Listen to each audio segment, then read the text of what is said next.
Check, check, check. Sure, digital built-in output. This should work. It always works.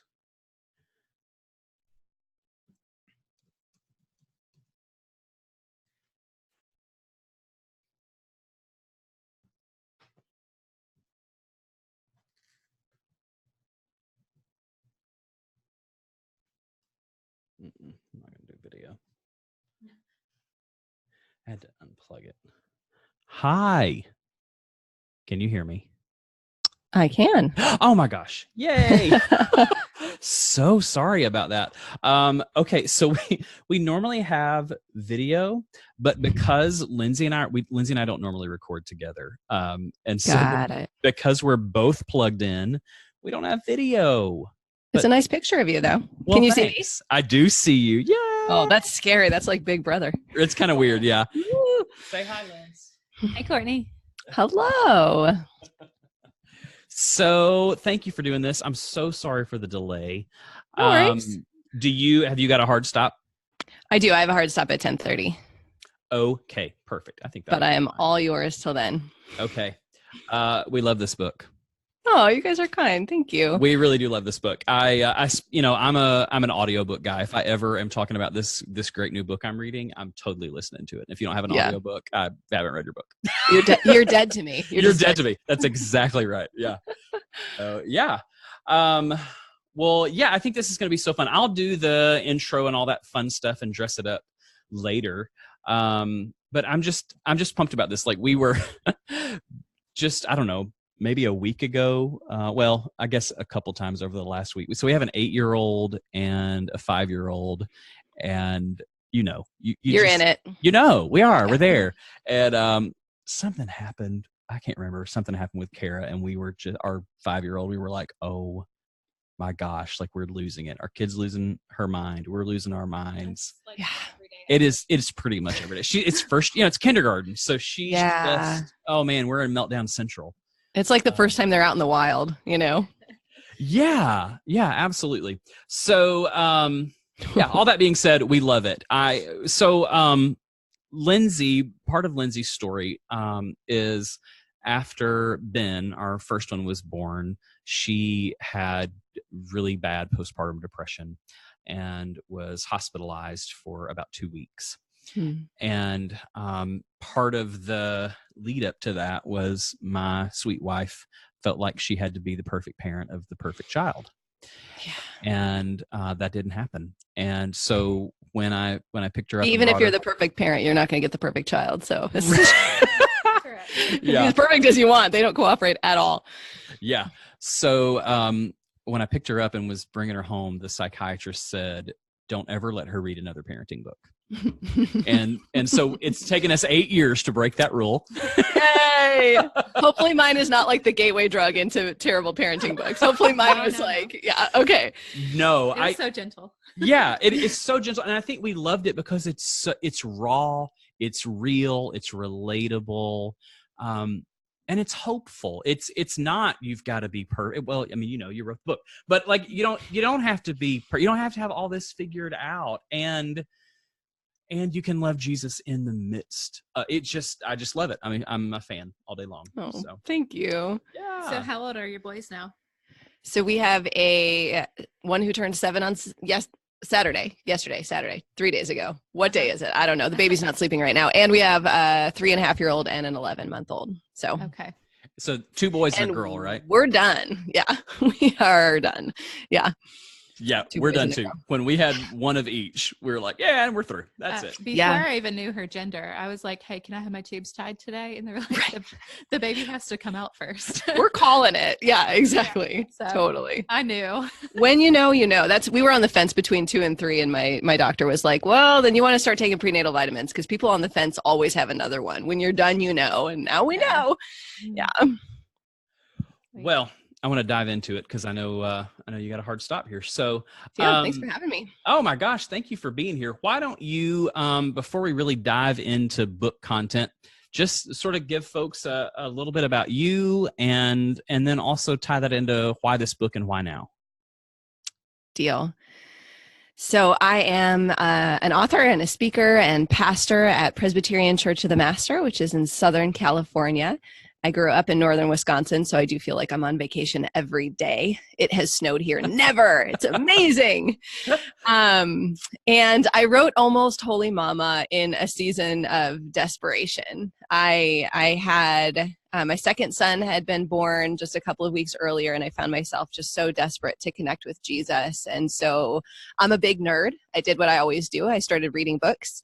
I started reading books about spiritual practices and how do you connect with God on a deeper level. And by and large, they were written by men who worked outside the home, or they were written by monks, or they were written by nuns. And they would all say things like, take an hour in quiet prayer. And I was like, are you insane? Like, you don't know my life. I can't do that. That's not possible for me right now. And so I just started talking to Jesus and said, I need you, and I need help, and I need more of you, but there's no more time in my day to jam one more thing in there. So how do I do this? And God really began to show me that these ancient spiritual practices, things like prayer and fasting and service and celebration, things that have been around since God has been around, they're not designed necessarily to be things that we have to add to our day. They're things that we can integrate into what we're already doing. So this book is the story of just finding God in the midst of the mess. How can I pray when I'm so tired my eyelids hurt? And how does God want to help me during the bath time routine, which for me is one of the most soul-crushing times of the day. I'm so tired, and the kids are just full of energy. And God really surprised me by just repeating the message over and over and over. I'm here and I love you. I see you and I love you. I'm here and I love you. And suddenly these spiritual practices weren't about my performance, about doing for God. They were about God reminding me that that God is here for all of it, and that God sees all of it, and that God loved me in all of it. And it really helped me find a new way through in my parenting and also in my faith. That was a long answer. No, I love it. No, that's what I wanted. Oh my gosh. We're all about story here. So that's really great. Yeah, I think that is it. Like, we were talking before we really got into this conversation about Lindsey's experience with postpartum depression and not wanting to read another parenting book. Like, sorry, James Dobson, but I can't do it again. If you would just try harder, you could be better, right? That's the message of so many of them. And I was like, my try hard is broken. Like, I'm so tired. I just need someone to hug me and tell me that, like, kids grow up and I will sleep someday. Yeah. So, okay. So that leads right into a question that I had for you, which is, you say that the central message of the gospel isn't try harder. Then what is it? Yeah, it's not. And we get that wrong so often. I'm a pastor, and occasionally I'm working on a sermon, and I realize what I'm going to get up there and say is, you really should try harder. And I'm like, nope, that's not it. That's not the gospel. The gospel is good news. The gospel is, we couldn't save ourselves. We couldn't fix ourselves. We couldn't try hard enough. So Jesus came. So Jesus lived. So Jesus died. So Jesus rose. So Jesus walks with us in the depths of our need and the highs and lows of our life. We needed Jesus because we couldn't try hard enough to get ourselves together, to be great parents, to be great Christians, to be strong and healthy and bigger and better. And the gospel is good news. And if it starts sounding like a message of works, a message of you really just could save yourself if you tried a little bit more, if you had the right organizational system, if you didn't sleep, if you just cared a little more, that's not the gospel. That's a false gospel, and it's everywhere. God, I love that. So the gospel actually should be good news. Yeah, crazy, huh? Yeah, it's a little wild. Revelation there. So yesterday I had an exhausting morning with the kids, getting them to school. So as much as you hate bedtime, I hate mornings. Yeah, everyone has that like half hour in their day where they're like, if I could just skip this, I could actually be a really great parent most of the time. Like, yesterday was especially terrible. And I was just like, the whole time I'm going like, God, give me ideas to make this better. How can I make this better? And then on the way to school, our son, our 8-year-old, who has great big emotions and a really tender heart, started bawling because we're going to miss the fall festival at their elementary school. Because we're going on vacation. Right. Really? How dare you? I know. But in his brain, and then just drama. He was like, and we missed the homecoming parade, and you did not take me to another event. I was like, oh my gosh. Yeah. So I want to be like, just shut up. Just stop with the drama. But I took a deep breath and I was like, what would grace look like in this moment? So I kind of validated those feelings. Like, I'm sorry you're feeling that way, but this is what's happening. Like, we can't change it. And I want you to take a deep breath and think about some things that are positive, and please get out of the car without crying. Like, Right. It was simple, but like, that's how grace enters in those moments. It's subtle. And you just gotta take that and go, okay, what can I do to make this better?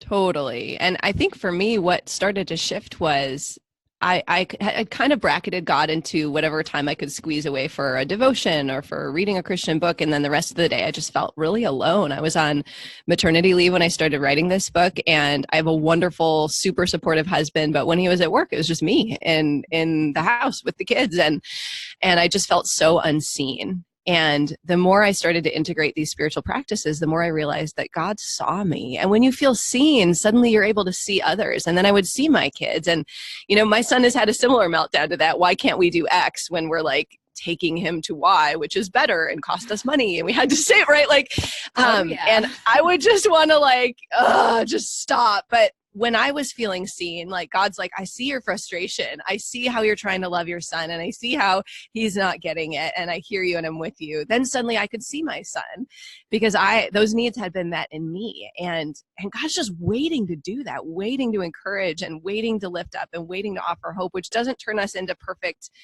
Stepford wife mothers and fathers at all. We're still fallible and human, and I still lose my temper more than I should. But it began this shift in me of really being able to see my kids in those moments. And it sounds like you really saw your son, despite your own Yeah, for sure. So here's my question. When you just blow it, when you feel like, oh my gosh, I have no parenting skills, how do I even get back to this thing called grace? How do you? Is there something that you do that helps you calm down and go, God is still with me? I found that trying harder is really a good strategy. I'm kidding. Yeah, I started to learn, especially when baby number 2 came along, and then a couple of years later, baby number 3, that in those moments, my willpower is so low and my imagination is so exhausted that I needed a lot of visual reminders and things. So for us, this looked like I had a visual reminder taped on my dashboard. I had a visual reminder written in my shower. So it wasn't, let me drum this up on my own. It was, okay, I've got 5 minutes alone and I'm in the shower and I've got the Beatitudes on my wall. And Jesus is like, here, soak in these. Blessed are the poor in spirit. That's you, sweetie. Like, that's you right now. I see you. And I found that those were a really good tool for me in my parenting. Our house is structured so that we have a cross on almost all of our walls. And it's really hard to yell at my kids when I look up and I'm like, oh, right. Check. It's great. I love that. And I love, I think that ties into the themes throughout the book. So probably my favorite part is you talking about how you would kneel before and after washing the dishes to remind yourself that this is a spiritual practice. Will you talk about that a little bit? Yeah, I love the C.S. Lewis quote. I forget which book of his it's from. I think it's from Mere Christianity, where he talks about us being amphibious creatures. We're body and soul, so what we do with our bodies really matters. And for so long, my spiritual life had been largely cerebral. It had been largely mental. And I tried in every arena that I could to use my body in these spiritual practices as well. So, my toddler comes out of his bedroom after his nap and he's like, Mommy, what you doing? And I'm, knelt by the laundry basket. And I'm like, well, I'm talking to Jesus. He's like, why you do that? I'm like, because Jesus loves me and Jesus loves you. But I found that those physical reminders, because so much of parenting is so bodily, we are lifting and wiping and carrying and hugging and soothing. And when we are able to use our bodies in worship and in spiritual practice, it's a really holistic, helpful thing. And you have to risk looking a little silly because sometimes someone's going to walk into the kitchen and see what you're doing, but that's a great conversation opportunity. Yeah, boy, I love that. So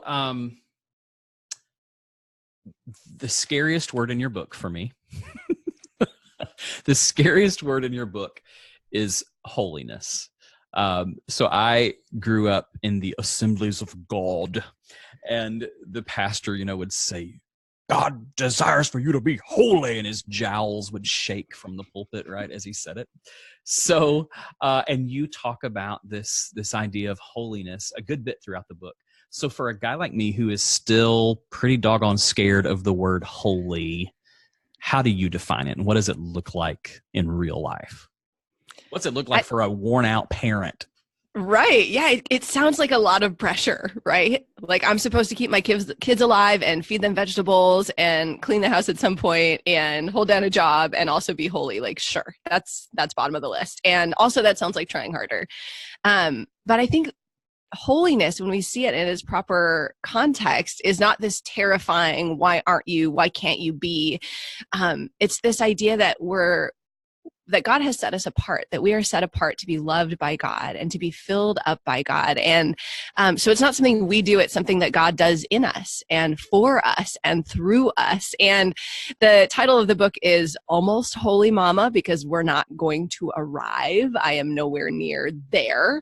But it's this joyous realization that when we keep going back to God, God is always there to connect with us. And little by little, some of these sharp edges start to wear away. And for me, one of the most encouraging moments was, I think it's the end of the very first or the second chapter, where I talk about practicing the discipline of contemplation in the car, which really felt like a month of doing nothing. Like when I drove, I thought about Jesus and I was like, great, like the end of this month, my pants don't fit any better and I don't have any baked goods to share and I haven't folded the laundry, right? Like nothing has happened. And the end of that month, my friend Anna was visiting and I was talking to her and my husband, like, well, I don't even know if this book is going to make it. Like, this feels like a failure. Nothing has happened. And they were like, are you kidding me? Like, we have seen a change in you. We have seen a change in your spirit. We have seen a change in your person just in these 30 days. And, I immediately burst into tears like, oh, it's working. Like something's happening. But a month of basically not performing anything for God, but just remembering that God was there when I drove my car had started to change me. And that's the beauty of holiness. It's not that we need to try to be holy. It's that God is holy. And when we draw near to God, that rubs off on us. It's like a sunburn in the very best possible way. Sure. No, that's good stuff. You know what? That scripture hit me probably about 2 years ago. Draw near to God and he'll draw near to you. And I just had a moment of frustration and I cried one night and I said, I can't draw near to you. So you're going to have to move first. And it was such a relief. And God was like, all right, I can do that. It doesn't have to be your move first. You can ask for help. Yeah, that's such a good word. Mm-hmm. Yeah. So what's your one bit of advice for a parent who's completely overwhelmed and wants to engage in these spiritual practices, but doesn't know where to begin? Like for me, growing up Pentecostal, spiritual practice, like I didn't even know what that meant. Yeah. So how did you decide where to start, which practice to start with? So I kind of laid out a monthly journey for myself and then ended up not going in that order at all. So God was like, let me control this. You're trying to control all the things. And I just asked God where I should start. And God was like, you have no patience in the car. And I was like, cool, let's start there. And I think just to look at your life and think, where do I need the most help? Like, where am I the most exhausted? Because these spiritual practices aren't about doing and performing. They're about remembering that God is there. Like, where do you need to remember that God is there? And maybe it's that school pickup line where you're in this line of cars and you just hate it. Or maybe it's you put all the kids to bed at night every night because you have a spouse that works late, or, whatever it may be. I ended up writing a chapter on the spiritual discipline of suffering, which is not one any of us are like, yeah, sign me up. Sounds amazing. Suffering. Right. Like, let's start with that I think one. I'll tackle that one first. Totally. But suffering is something that comes to us. So if you're in a season where you have a spouse or a child that's ill or undergoing surgery, or like me, I was first trimester with our daughter, which for whatever reason, my body did not like. I did fine with our sons and then got pregnant with my daughter. And it was like a ton of bricks had fallen on me. And so I think look at your life and where do you need God the most? And I would start there. And the beautiful thing about these spiritual practices is they're practices. It's not a thing we're going to be good at. But when we start showing up, God really, really is able to encourage us in these deep and profound ways. And I love what you said, that it's not we go first and then God meets us there, because I found that every single time I was like, hey, God, where are you? God was like, right here, been here the whole time. Glad you're looking. It's about this awakening, this awareness that God is there in the bath time routine, that God is there when the kid says, please make me mac and cheese. Please make me mac and cheese. And then you make them mac and cheese. And then they say, I hate this stupid food. And then you decide that you're going to move away on your own. I don't want right? that mac and cheese. Right. I wanted got the white wrong kind, peanut butter. Oh my kind. gosh. Yes. Yeah. And I'm I've heard of I don't people even with kids like that. Totally. I'm like, I don't even like this child right now. And God is like, I see you. I feel you. Yeah. I'm here. Yeah. Oh, that's awesome. So toward the end of the book, I'm going to paraphrase and I'm probably going to get it wrong. So sorry. But you said something like, through parenting, our children have the chance to learn through us that God is present in the day-to-dayness of life. So I think that is heavy responsibility, but also this really beautiful gift. So twofold question. What's your favorite thing about parenting, and what's your least favorite? Oh, I love that question. Yeah, no BS here, Courtney.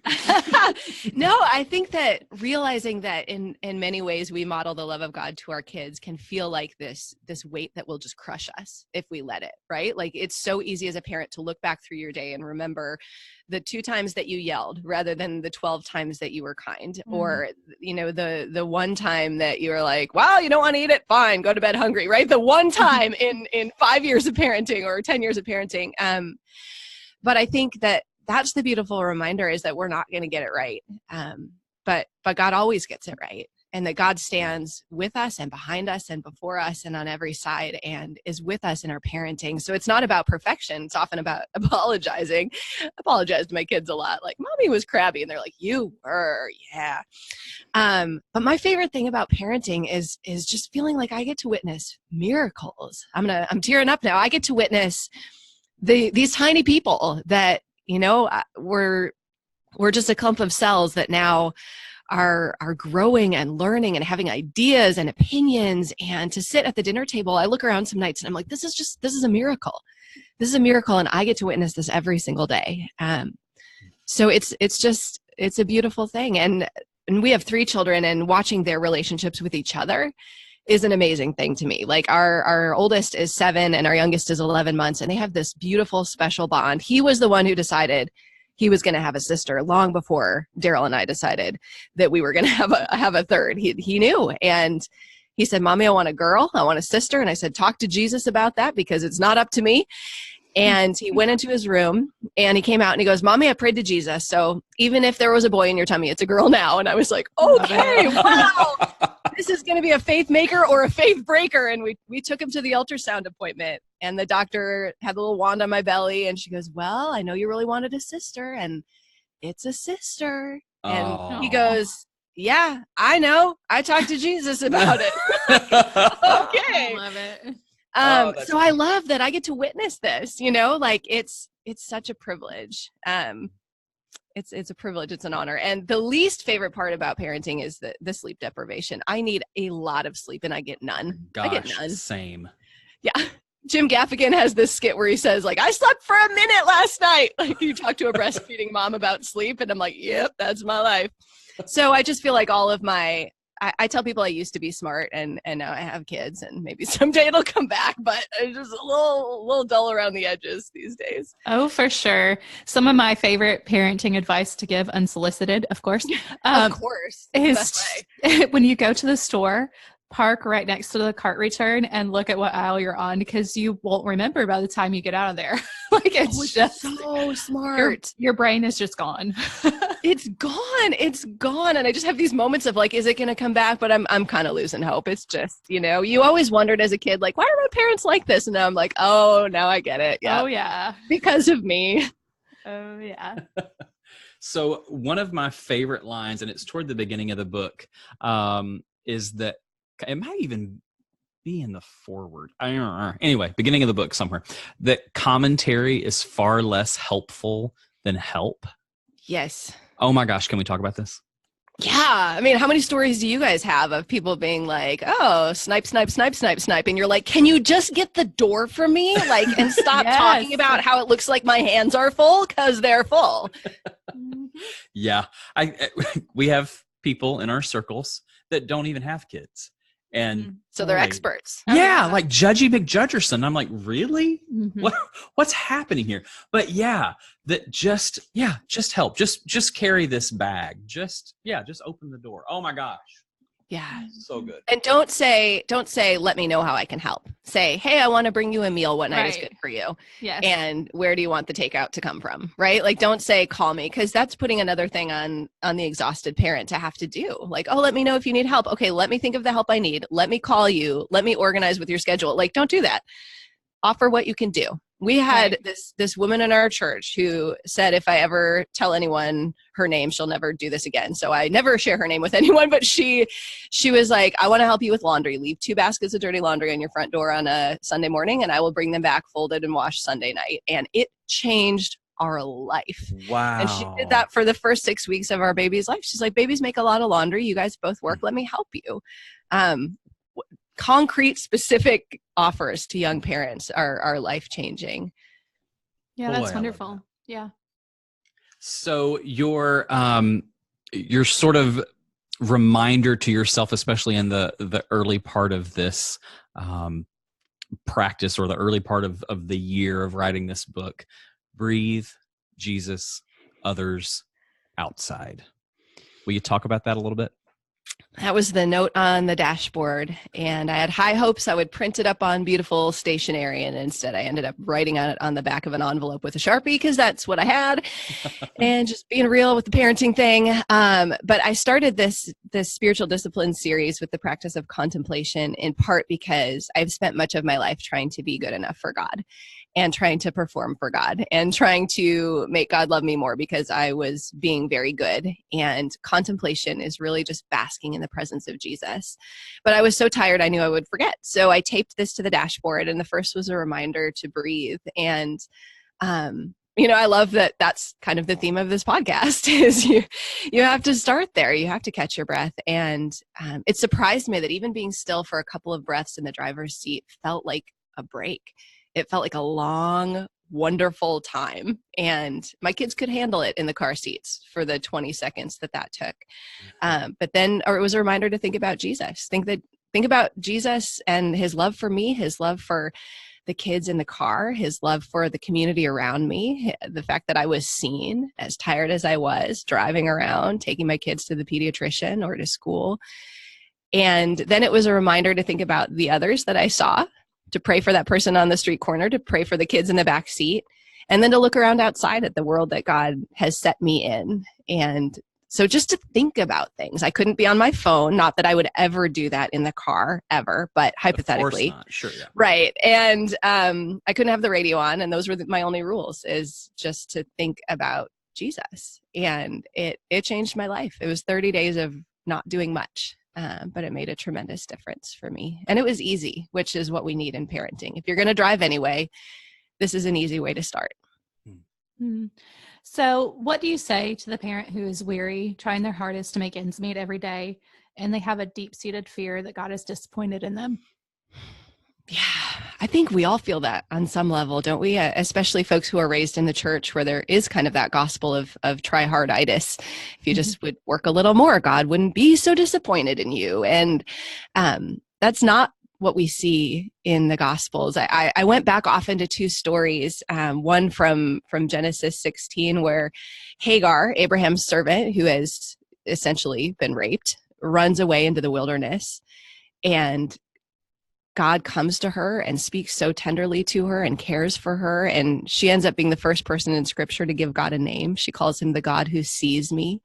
That I've seen the God who sees me. And this idea of being seen in our desperation, in our exhaustion, in our whatever it may be, postpartum depression or sleep deprivation or single parenting, or fill in the blank, that we are seen by God. And the other passage I kept going back to was the passage from the book of Mark where the woman has been bleeding for 12 years and she is ashamed and she's isolated. She can't be touched. She can't go to temple. She's spent all she has. And she reaches out for Jesus in the crowd, hoping that he can heal her. And you don't touch men if you're a woman in first century Israel. You really don't touch rabbis.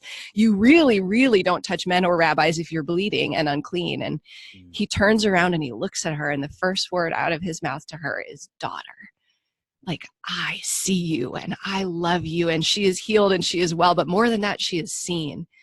So for those parents who are just really in the thick of it, whatever it is that's on their plate this morning, just that reminder that we serve a God who sees us, who calls you daughter, who calls you son, that there is nothing outside of his care. That was the most healing part of this for me, is I would try really hard and then I would fail. And then I would show up the next morning and realize that God was still there. And God was like, hey, guess what? I loved you in the failure and I love you in the success. And neither one of those changes my love for you. It was a game changer for me. Yeah. One of my favorite quotes from the book was his love depends. Hold on. Try again. I'm sitting on the edge of the bed. Okay. Sleep deprivation. I'm Right. telling you, the struggle is real. His love depends only on him, not on my performance. I'm a mess, and he still thinks I'm great. So I guess we'll try again tomorrow.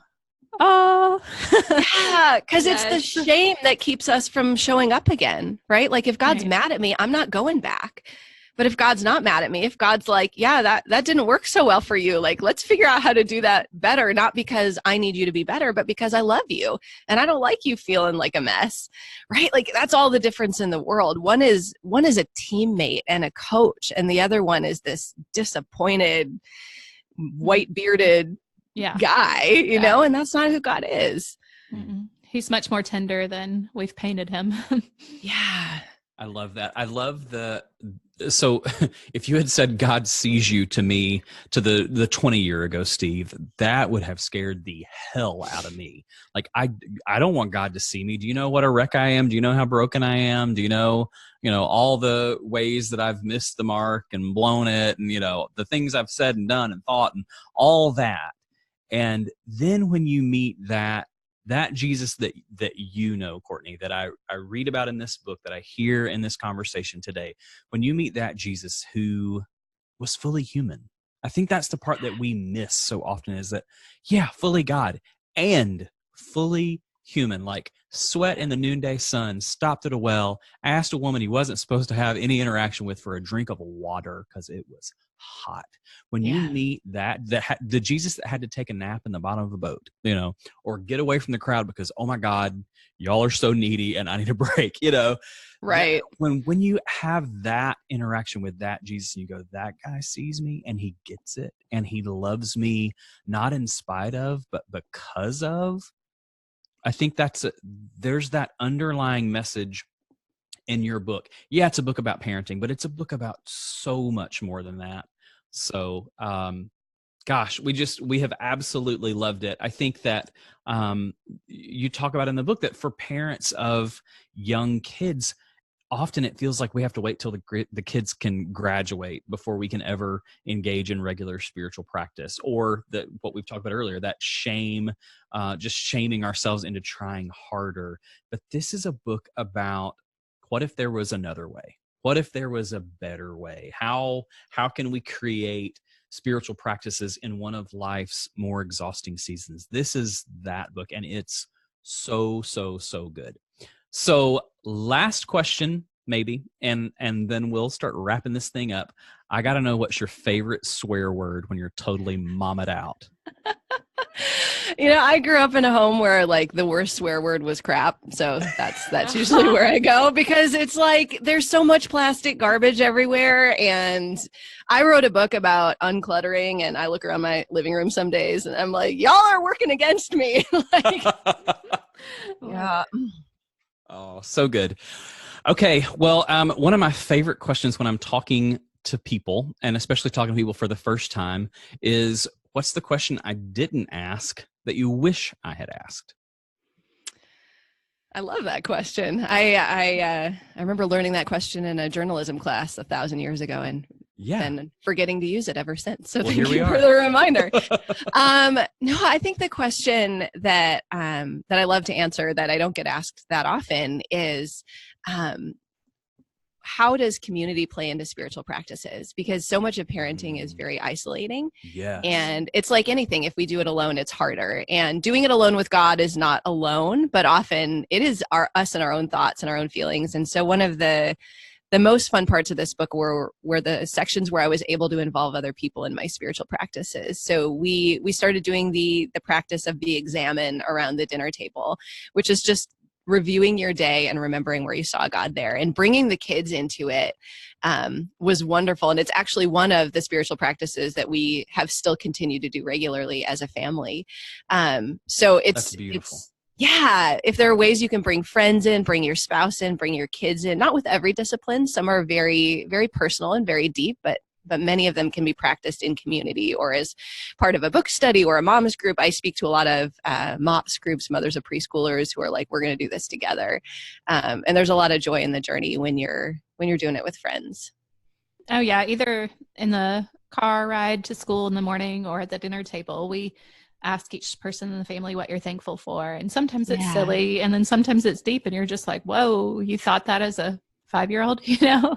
And you learn about them and their relationship with God just in those little answers. It's a beautiful thing. I'll never forget taking Ben. So I drove Ben to kindergarten every day that first year. And so we would always do that gratitude practice. What are you thankful for today?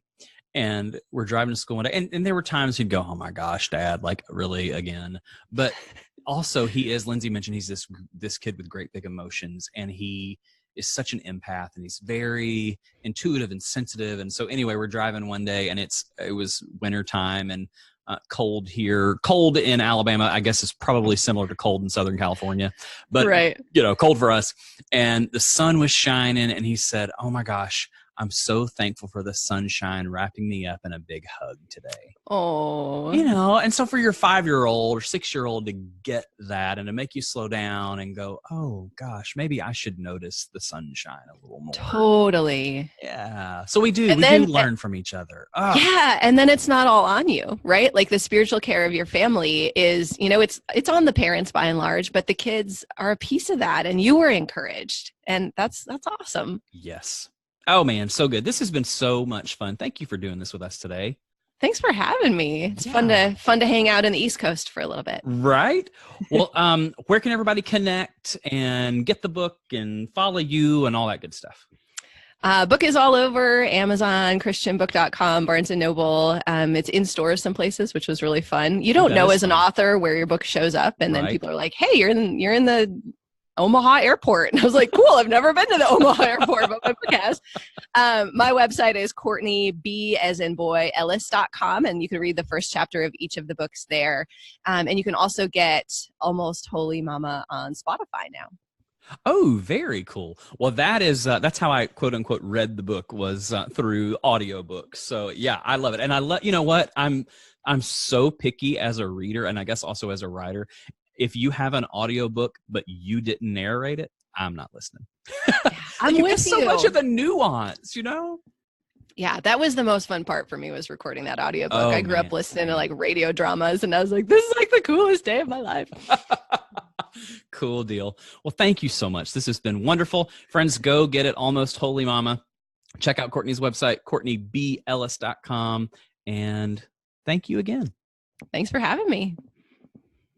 All right. Perfect. Thank you, friend. I sure appreciate it. Thank I hope you have a guys. great rest of the day. This was great. I wish I got to see you. I've only seen pictures online. Let's see. Hang on. I loved your really terrible, awkward angle because it's the wrong. Here we are. Oh, look how cute you guys are. got my mama bear. Mama bear. I love it. Oh, I love it. I'm like Thanks, sitting on guys. the edge of our bed, like sliding off. Yeah, not a great place to record, but we made it work. The claws in the background. Yeah. Thank you guys, and thank you for your ministry and for all the ways you share your story online. It's such an encouragement, especially as a pastor, that so people fun. are out there just telling it like it is. And I'm glad you're here. Oh, Yeah. thank you. I'm glad You're to be still here. here. Yeah. And what part of Southern California are you in? I'm in Mission Viejo, so I'm between LA and San Diego. Okay. How far from LA? 65 miles / 3 hours. Right. Yeah, I forget that's the way it is. Okay. I'm going to Yeah. be in the LA area in December, but Oh, I fun. don't think I'm going to make a 3.5-hour trek. Sorry. Yeah. Well, I mean, on a good day, it's only an hour, but that happens once a year. Yeah. friend. Wow. Yeah. Gosh. But if we're in the same area, my husband's family lives up there, so sometimes we're up there. Cool. We have Okay. the Well, I'll same keep area, you we posted. can drink some coffee. Yeah. Yes. Awesome. All right. Well, thanks a you bunch. guys. Bye, Lindsay. Bye. Bye.